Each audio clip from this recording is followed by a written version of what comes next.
Hey everyone, and welcome to Comic Breakdown. If you're new to the channel, do me a favor and hit that sub button, hit that notification bell so you don't miss any of the content that we have coming out. And it's Tuesday morning, which means it is time for DC Comics. And the first issue we're going to get into for this morning is Future State, the Next Batman. Now, this will be issue number 4, and it will be closing out the next Batman line coming from Future State. If you haven't been keeping up with Future State, be sure to check out the link in my description. It's a playlist that'll get you completely caught up on everything that's been going on Future State so you don't miss anything. And with that being said, let's dive into this issue. Alright guys, so getting into issue number 4, it picks us up where we left off, with Batman getting strangled by this guy who killed somebody with his wife, who they believe killed their daughter. And as he sits here with the rope around his neck, he thinks to himself, like, did the other Batman screw up this badly? Was he messing up this often? Because that's exactly what we're seeing from Jace here. It's him just messing up all the time and letting people get the better of him. But with some quick moves, he's able to break this guy's grip and gives him a good kick. And we see him go flying, only to stand up and pick up what seems to be some kind of 2x4,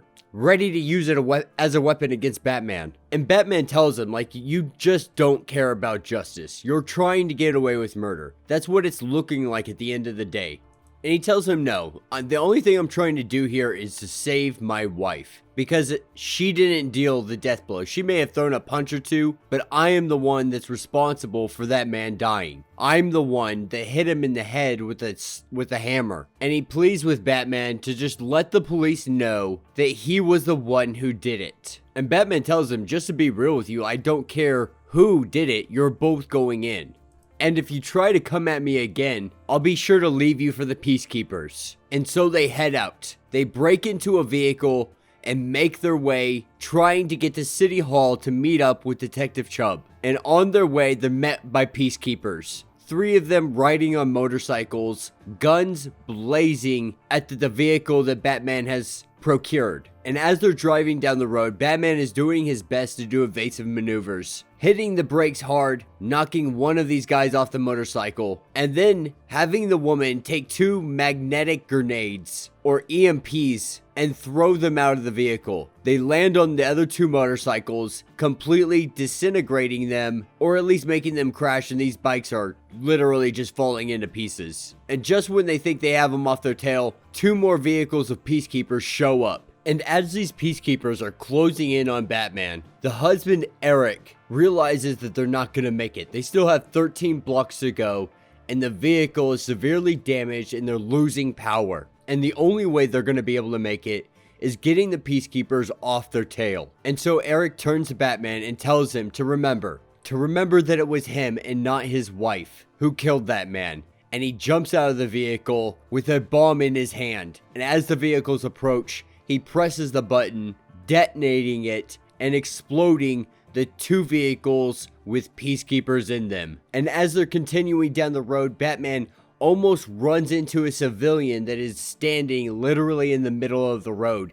Swerving to miss her, they get out of the vehicle and try to make a run for it. But this is when we see Jace Fox's mother, and she sees Batman, and her first thought is to shoot first. Because this is Batman, this is a mask. And her job, her whole existence is to take him down. But as she goes to draw her weapon, he ends up wounding his mother to the point that she's not able to fire at him. And this is when one of the Peacekeepers comes out of the flames. And he tries taking Batman on, but ends up failing miserably. And Batman almost takes it too far. You can see the anger and rage is literally boiling right beneath the surface. But the woman stops him, and this is when they take off. And they meet up with Detective Chubb. Taking the wife into custody, Batman lets them know they also need to look into the gentleman that they had murdered because he is suspected of killing the little girl, and it's more than just a chance that he did it. And this is when Detective Chubbs tells him, I really didn't believe that you were going to survive the night. Because at the end of the day, we're talking about the Magistrate here, and they sent a lot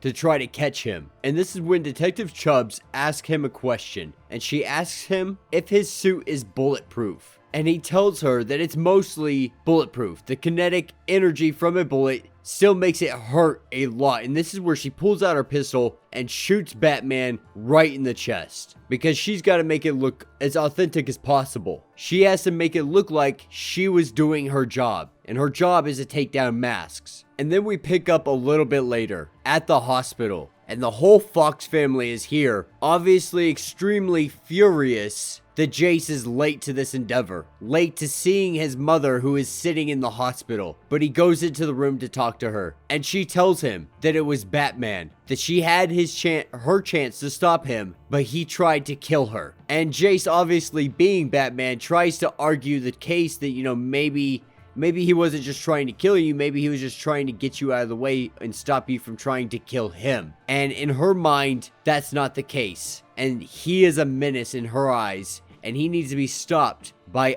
any means possible. And that will be the end of this issue. Now, there is a little add-on bonus here. Usually, I let you guys know that we're going to be covering these in another video specifically to those by themselves, but we did cover Batgirls in the last one, so we're going to cover it in this one as well.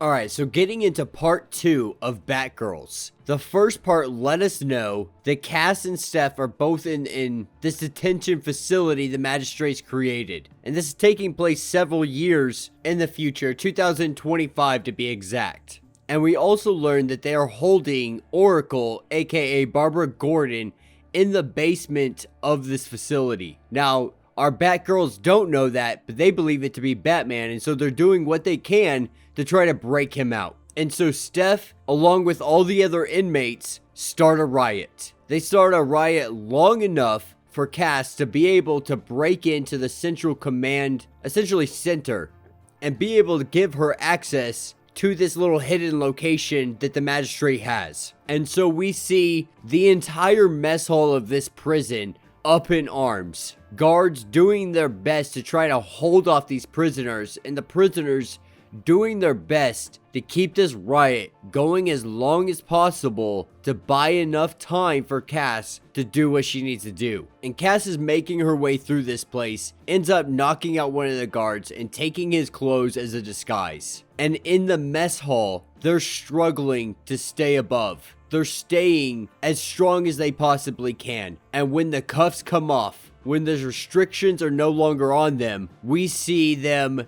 get a second wave of energy, because this means Cass did her job. She was able to shut down the system, and it takes about 10 minutes to reboot. So this gives her enough time to be able to get to the location where Barbara Gordon is, but it also doesn't play in their favor, because now the guards can literally be as brutal as they want to be. And what we see is our guards really taking it to the next level and shooting these guys with all kinds of different things. And our prisoners are losing this fight. But this is when we see Cass making her way through this facility, opening this door, thinking to find Batman, only for it to be Barbara, aka Oracle. And Cass tells her, "I'm gonna get you out of here," grabbing her and carrying her out. Barbara lets us know that when they hooked their brain up to their system, they didn't realize the connection was going both ways. And though she didn't have any real control, she was able to send vague messages. But anything that wasn't encrypted was open to her mind. So closed circuit camera feeds, reports, and the rest, she just knows the Magistrate is hiding something. But she needs access to a computer to be able to figure out exactly what it is. And so they need to go to the central command center to get computer access. And this is when Cass asks Steph if she's able to hold on just a little bit longer. But the only response she hears is gunshots and silence. And this is when some guards come to attack them, only for Cass and Barbara both to handle these guys like it's nothing. Now Cass is able to get her to a computer system, and she starts clicking away, and she lets us know that she thinks she found Batman, or at least a breadcrumb trail onto where he could possibly be. Now things are not going good in the mess hall, and we can hear this over comms, and so they decide to bring up the feed on the computer of what's going on in the mess hall, only to see that Steph has been taken down. Everybody in here has been taken down by the guards, and they debate on if they should leave or not. But they decide that they're gonna fight back. And this is when Oracle gets an idea. And Oracle broadcasts to everyone in Gotham City. And she says the oracles of an old inscribed wisdom upon the columns of their temple surely bring ruin. The magistrate knows the power of hatred and fear, and they are sure that they will go on letting them grind their boat into your neck. And she continues on talking about how the magistrate is no better than Mask. You wanted the mask on so bad you accepted everything that came with the magistrate. But she's here to let you know you don't have to do that. You don't have to accept all of this going on. And while this broadcast is going out, we see the arrival of the Resistance. And the Resistance is made up of Nightwing, Man-Bat, Orphan, Batwoman, Talia al Ghul, and Tim Drake Robin. And they break everybody out of this prison. And they head back to the Resistance Base 2 in Gotham City. And we see Oracle and Nightwing have a real romantic moment, meet back up, hug each other, kiss each other. You know, they're excited to be back together with one another yet again. And this is when we see a conversation between Cass and Steph up on the rooftop. And they're talking about how everybody is Resistance now. There is no good side or bad side. It is all just one side. And it's just a really heartwarming and heartfelt moment that we see between these two as the future looks just a little bit brighter with this Resistance forming to fight back for Gotham City. And that will be the end of that issue. Alright guys, so this closes out the next Batman future state. So let me know what you guys think. How did you like Jace Fox's Batman? I'm sure we're definitely going to see more of this later on. You know, most of these lines are going to be continuing in some form or fashion, like the Teen Titans has the Teen Titan Academy and things of that nature coming out. So it's only expected we will see more of Batman Jace. Personally, I felt like he was very sloppy. More sloppy than Bruce Wayne was. Not necessarily that that's a bad thing. You know, you're supposed to, it's your first year. You're supposed to be sloppy. But sometimes, you know, it shows that he doesn't have the same kind of background as Bruce Wayne does. Not that that makes him a worse or not as good as Batman. Just that, you know, it's definitely a different style of Batman. And I'm not 100% on board with it just yet. But I am excited to see it move forward. We'll see more of him in the next issue that we're going to be covering, which is Nightwing. And that will be closing out the Nightwing issue. So yeah, let me know what you guys think down in the comments. If you have not yet, be sure to subscribe to the channel and like this video for me. If you enjoy good comic book podcasts, check out Comic Breakdown and More podcasts available on iTunes, Spotify, or wherever you get your podcasts.